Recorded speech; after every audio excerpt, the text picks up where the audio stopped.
Wabarakatuh. Bismillah, alhamdulillah. Assalatu wassalamu ala Sayyidina Muhammad ibn Abdillah wa ala alihi wa ashabihi wa man tabi'ahu wa walah. La hawla wa la quwata illa billah. Amma ba'd. Hadrata para jamaah sholat zuhur Masjid As-Sifa RSPAD Kata Subrata rahimakumullah. Pertama kita bersyukur pada Allah Subhanahu wa taala atas segala nikmat karunia yang telah diberikan pada kita. Mudah-mudahan kita dapat menjadikannya sebagai wasilah, sebagai perantara untuk meningkatkan ibadah kita kepada Allah Subhanahu wa taala. Shalawat juga salam semoga senantiasa Allah limpahkan curahkan keharibaan baginda Nabi Agung Muhammad SAW serta seluruh keluarga, sahabat dan kita sebagai umatnya. Mudah-mudahan kita dapat istiqomah ya untuk mengikuti apa-apa yang telah beliau contohkan sehingga kita peroleh nanti kebahagiaan di akhirat dan peroleh syafaatnya. Amin. Allahumma amin. Jamaah rahimakumullah. Sekarang kita masih berada pada bulan Rabiul Awal ya. Tuh, tepatnya mungkin baru beberapa hari, sekitar tanggal 9-an mungkin sekarang ini. Kita masuk ke bulan Rabiul Awal, bulan Maulud atau bulan Maulid. Jamaah rahimakumullah. Dengan kita memasuki bulan Maulid yang lebih tepatnya tanggal 12 Rabiul Awal itu adalah hari lahirnya Nabi kita Muhammad SAW. Maka kita teringat dengan sosok beliau yang digambarkan dalam Al-Quran dalam surat At-Taubah 128. A'udzubillahi minasyaitonirrajim. Laqad ja'akum rasulun min anfusikum. Sungguh datang pada kalian seorang rasul dari golongan kalian, dari golongan manusia, bukan dari golongan jin. Azizun alaihi ma'anittum. Dan beliau sangat memperhatikan kesulitan-kesulitan yang kalian rasakan. Azizun alaikum bil mu'minan raufur rahim. Dan beliau betul-betul kasih sayang terhadap kalian semua. Jamaah rahimakumullah. Saya kira Rasulullah SAW sebagai seorang Rasul itu bukan kebetulan, tetapi betul-betul karena memang sudah dikehendaki oleh Allah Subhanahu wa ta'ala. Semuanya hampir luar biasa. Namanya Muhammad, artinya orang yang terpuji. Lalu kemudian lahirnya, hijrahnya, wafatnya pada bulan yang sama, Rabiul Awal. Jadi musim bunga. Jamaah rahimakumullah, sampai bapaknya, ibunya, namanya pun semuanya mengarah kepada hal-hal yang luar biasa. Ibunya Siti Aminah, orang yang memberikan rasa aman. Bapaknya Abdullah, hamba Allah. Kakeknya Abdul Muthalib yang dijuluki Syaibah, orang tua yang bijaksana. Sampai yang bidan ikut membantu melahirkan namanya Asyifa. Seperti nama masjid kita di sini, ya, artinya orang yang sempurna atau orang yang sehat, ya, atau kesehatan, sehat. Dan seorang perempuan yang menyusui namanya Halimatus Sa'diyah, orang yang lapang dada, orang yang beruntung. Jamaah rahimakumullah, saya kira semuanya itu tidak ada yang kebetulan karena memang sudah skenario Allah, kehendak dari Allah Subhanahu wa taala. Hanya saja kita sebagai umatnya, kita perlu menunjukkan kecintaan kita pada baginda Rasulullah Nabi Agung Muhammad SAW. Yang pertama saya kira kita harus memperbanyak bersolawat kepada beliau. Karena Allah SWT dalam surat An-Nisa ya, bahwa Allah berfirman, innallaha wa malaikatahu yusholluna 'alan nabi. Ya ayyuhalladzina amanu shollu 'alaihi wa sallimu taslima. Sesungguhnya Allah dan malaikatnya itu bersolawat kepada Nabi, maka wahai orang-orang beriman bersolawatlah kepada Nabi. Jadi Bapak-bapak, ibu saudara sekalian rahimakumullah, dari ayat itu intinya kita sebagai umat Islam untuk mengungkapkan kecintaan kita kepada baginda Rasulullah, itu salah satu di antaranya adalah sholawat. Sholawat itu perintah dari Al-Quran. Kadang-kadang kita dengan kesibukan kita untuk membaca sholawat saja kita tidak sempat. Untuk itu membaca sholawat, ya, kita harus lakukan juga, perbanyak sebagai ungkapan cinta kita kepada baginda Rasulullah SAW. Lebih-lebih kalau hari Jumat, ya, kalau inna sholataka, ya, makbulah, kalau hari Jumat itu sholawat yang Anda sampaikan kepada baginda Rasulullah itu akan diterima oleh Allah Subhanahu Wa Taala. Jadi sholawat adalah merupakan salah satu ungkapan kecintaan kita kepada Rasulullah SAW. Untuk itu jamaah yang dimuliakan oleh Allah Subhanahu Wa Taala, mari kita perbanyak untuk bersolawat kepada Rasulullah SAW untuk pengimbangan, ya. Kita di samping juga membaca ayat-ayat suci Al-Quran, juga kita imbangi juga dengan memperbanyak solawat pada Nabi Muhammad SAW. Karena di dalam sebuah hadis riwayat Abu Dawud misalnya, kata beliau, "Ma min ahadin yusallimu alayya." Tidak ada seorang pun yang dia bersolawat kepadaku illa raddallahu alayya ruhi, kecuali nyawaku, kata Nabi Muhammad, kecuali rohku dikembalikan oleh Allah kepadaku. Kata Ruta alaihissalam, sampai aku menjawab salam kepada orang yang salam kepadaku. Dengan demikian berarti Rasulullah SAW beliau selalu menjawab solawat salam yang kita sampaikan kepada beliau. Saya kira dengan hadis dan ayat tadi sudah cukup pentingnya kita sebagai umat Islam menunjukkan kecintaan kita kepada baginda Rasulullah SAW, di antara salah satunya yaitu dengan memperbanyak membaca sholawat. Kalau di kampung-kampung kita masih terasa, biasanya masuk tanggal 1 Rabiul Awal sampai tanggal 12, biasanya setiap malam itu di mana-mana kita mendengar yang namanya membaca al-barjanji untuk memperbanyak sholawat. Ya. Nah, cuma kalau di perkotaan, ya, di daerah-daerah perkotaan biasanya kita memang kurang mendengar, ya, terutama orang-orang yang memperbanyak baca sholawat pada saat, ya, bulan-bulan Maulid ini. Itu yang pertama. Saya kira mungkin kita perlu, ya, untuk menunjukkan kecintaan kita pada Rasulullah SAW. Jamaah rahimakumullah. Di samping kita perbanyak sholawat, saya kira semuanya kita sudah paham bahwa untuk mengungkapkan kecintaan kita pada Allah, kita juga harus mentaati Rasulullah SAW.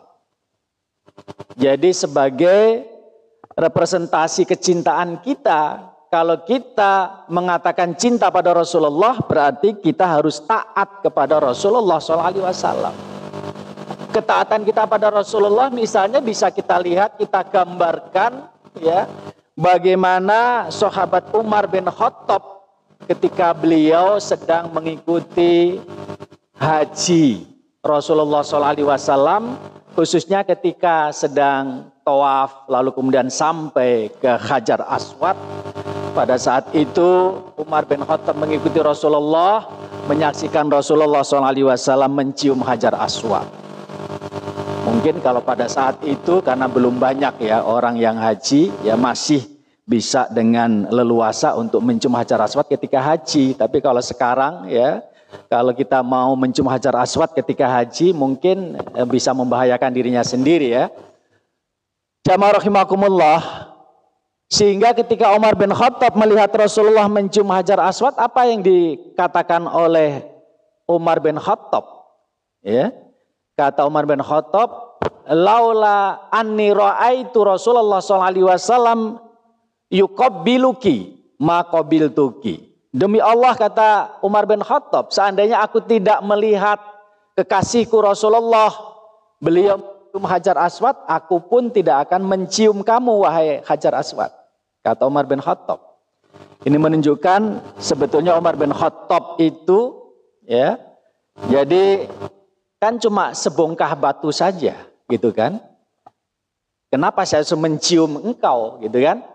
Karena saya cinta pada Rasulullah, ya, dan saya harus taat pada Rasulullah, maka saya pun ikut dengan Rasulullah untuk mencium Hajar Aswad. Padahal ini dalam hal yang sunnah, bukan yang wajib. Ya, dalam hal yang sunnah saja Umar bin Khattab, beliau betul-betul mentaati Rasulullah SAW. Ini menunjukkan bahwa semakin tinggi ketaatannya orang kepada Rasulullah, maka semakin tinggi pula cintanya. Kalau hanya mengikuti perintah-perintah yang wajibnya, itu sudah biasa. Tetapi kalau kita juga taat mengikuti hal-hal yang disunahkan oleh Rasulullah SAW, maka itu menunjukkan berarti kecintaan kita pada baginda Rasulullah semakin meningkat. Lalu kemudian yang kedua, jamaah rahimakumullah, itu ketika ayat Al-Quran, yaitu wa may yuti'illah war rasulah, barang siapa yang taat pada Allah dan Rasulnya, maka dia akan bersama para nabi, minan nabiin wasyuhada wassolihin, ya. Maka orang yang taat pada Allah dan Rasulnya, maka mereka akan bersama dengan para nabi, wasiddiqin, orang-orang yang jujur, wasyuhada, orang-orang mati syahid, wassolihin, orang-orang yang solih. Ketika ayat itu turun, ternyata asbabun nuzulnya apa? Asbabun nuzulnya itu tentang sahabat namanya Sauban. Sahabat yang namanya Sauban ini adalah ART-nya Rasulullah SAW. Orang yang ikut membantu untuk memenuhi kebutuhan-kebutuhan Rasulullah di rumah. Nah, suatu ketika Rasulullah sedang bepergian bersama para sahabat yang lain keluar kota. Ada beberapa hari Sauban ini dia sakit keras. Ya, sakit keras sampai dia tidak bisa bangun. Nah, begitu Rasulullah SAW pulang sampai ke tempat tinggalnya, ya, melihat Sauban dalam keadaan terbaring sakit, Rasulullah bertanya, "Wahai Sauban, kenapa Anda sakit seperti ini? Apa yang menyebabkan?" Apa kata Sauban? "Inni uhibbuka ya Rasulullah, karena aku cinta kepadamu wahai Rasulullah." Ya. Kenapa sampai seperti itu? Karena setiap kali aku bersamamu ya Rasulullah, aku bertemu denganmu di satu majelis ilmu, kata Sauban tadi, itu selalu mengingatkanku dengan akhirat. Ketika aku bertemu dengan engkau wahai Rasulullah, maka itu mengingatkan aku akan akhirat. Itu alasan Sauban. Lalu Rasulullah SAW beliau menjawab, almar'u ma'aman ahabba. Seseorang itu dia nanti di akhirat itu akan bersama orang yang dicintai. Kalau engkau mencintai aku sebagai Rasul Allah, ya, maka kamu akan bersama Rasulullah nanti di dalam surganya Allah Subhanahu wa ta'ala. Jamaah rahimakumullah, saya kira dengan sikap dua sahabat tadi itu sudah cukup bagi kita bagaimana kita ini untuk mencintai Rasulullah SAW. Di samping kita perbanyak sholawat tadi, kita juga harus betul-betul bersikap sebagai orang yang patuh taat kepada Rasulullah SAW. Apapun ucapan beliau, apapun tindakan beliau, apapun ikrar beliau yang dinamakan dengan hadis atau sunnah, maka kita melaksanakannya dengan sebaik-baiknya. Semakin kita melaksanakan perintah-perintah Rasul termasuk yang sunnah-sunnah, berarti menunjukkan semakin meningkat kualitas kecintaan kita kepada baginda Nabi Muhammad SAW. Jamaah rahimakumullah, ada anggapan dari orang orientalis itu bahwa sunnah hadis Nabi itu muncul tiba-tiba sekitar pertengahan abad ketiga Hijriyah. Nah, ini saya kira yang perlu diluruskan, ya. Bahwa sunnah Nabi, hadis Nabi itu sudah mulai ada sejak Nabi masih hidup. Dan ada sahabat-sahabat yang secara mandiri, ya, dengan inisiatif sendiri itu mencatat hadis-hadis Nabi tanpa diperintah Nabi. Karena yang dicatat atas perintah Nabi hanyalah Al-Quran, kalau hadis enggak.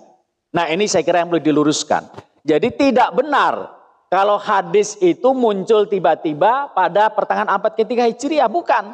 Tetapi sejak Nabi masih hidup, itu hadis sudah dicatat dengan rapi oleh sahabat-sahabat tertentu. Jamaah rahimakumullah, jadi tradisi itu terus menerus. Dari mulai abad pertama Hijriah, sahabat-sahabat, ya misalnya muridnya Abu Hurairah, yaitu Humam Al-Munabbih, itu termasuk yang mencatat ya hadis-hadis yang diriwayatkan oleh Abu Hurairah. Ya, kemudian Abdullah bin Umar, lalu kemudian yang lain-lain ya, itu termasuk mencatat, mengkodifikasikan hadis-hadis tadi itu. Lalu kemudian pada akhir abad pertama Hijriah dilanjutkan oleh generasi tabi'in. Ya, misalnya Syihabuddin Az-Zuhri, beliau seorang ulama yang juga atas perintah ya pada saat itu dari khalifah ya untuk mengumpulkan hadis-hadis, dikodifikasikan, bekerja sama dengan pemerintah-pemerintah daerah pada waktu itu dengan mengumpulkan ulama-ulama di setiap daerah, mengumpulkan hadis-hadis Nabi. Lalu dilanjutkan lagi pada masa imam mazhab yang 4. Imam Abu Hanifah, Imam Malik, Imam Syafi'i, Ahmad bin Hanbal, beliau-beliau itu mungkin kita tidak mendengar.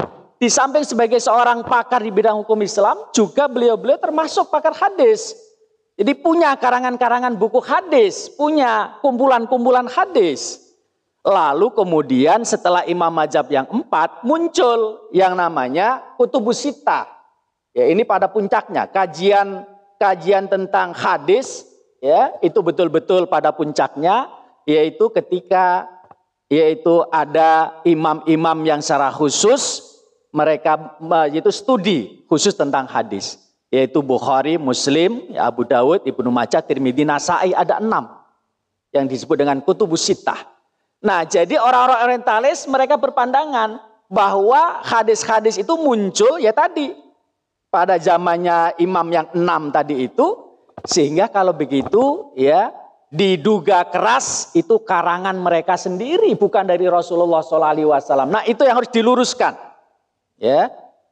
Karena apa? Karena dalam kenyataan sejarah itu yang tidak dimunculkan, ya, bahwa hadis sudah dikodifikasikan, sudah dikumpulkan oleh ulama-ulama sejak mulai ulama zaman sahabat, tabiin, tabi'in, sampai dengan imam-imam yang 6 tadi. Itu betul-betul dikodifikasikan dengan baik. Ya, maka dari itu kadang-kadang kita sejarah ya, ada yang dihapus-hapus ya. Termasuk juga kaitannya dengan misalnya hukum Islam, ya kan? Hukum Islam itu kan lebih tua daripada hukum barat dan seterusnya. Saya kira jamaah rahimakumullah, dalam konteks kita mencintai Rasulullah SAW sesuai dengan perintah Allah dan Rasulnya, maka kita harus ya implementasikan dalam 2 hal tadi. Yang pertama, saya kira kita mulai biasakan dari sekarang, kita memperbanyak bersolawat kepada Nabi Muhammad SAW.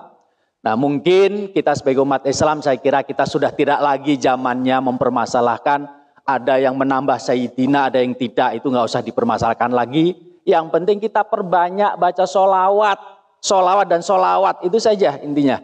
Apalagi hari Jumat, ya kita perbanyak baca solawat, karena hari Jumat bacaan solawat kita itu lebih mendekatkan untuk bisa dikabulkan oleh Allah Subhanahu Wa Taala. Untuk itu mari kita perbanyak solawat dalam rangka kita menghormati, mencintai baginda Rasulullah SAW. Di samping yang kedua yang tidak kalah pentingnya, berarti kita mencintai Rasul, kita wujudkan dalam bentuk ketaatan kita kepada Rasulullah SAW dengan melaksanakan perintah-perintahnya, terutama lagi untuk kita tingkatkan lagi sampai kepada yang sunnah-sunnah juga kita kerjakan. Tidak hanya yang wajib-wajib saja. Demikian, mudah-mudahan ada manfaatnya. Mari kita tutup dengan bacaan doa kafaratul majlis. Subhanakallahumma wa bihamdika asyhadu an la ilaha illa anta astaghfiruka wa atubu ilaik. Terima kasih. Wallahu muwaffiq ila aqwamit thoriq. Assalamualaikum warahmatullahi wabarakatuh.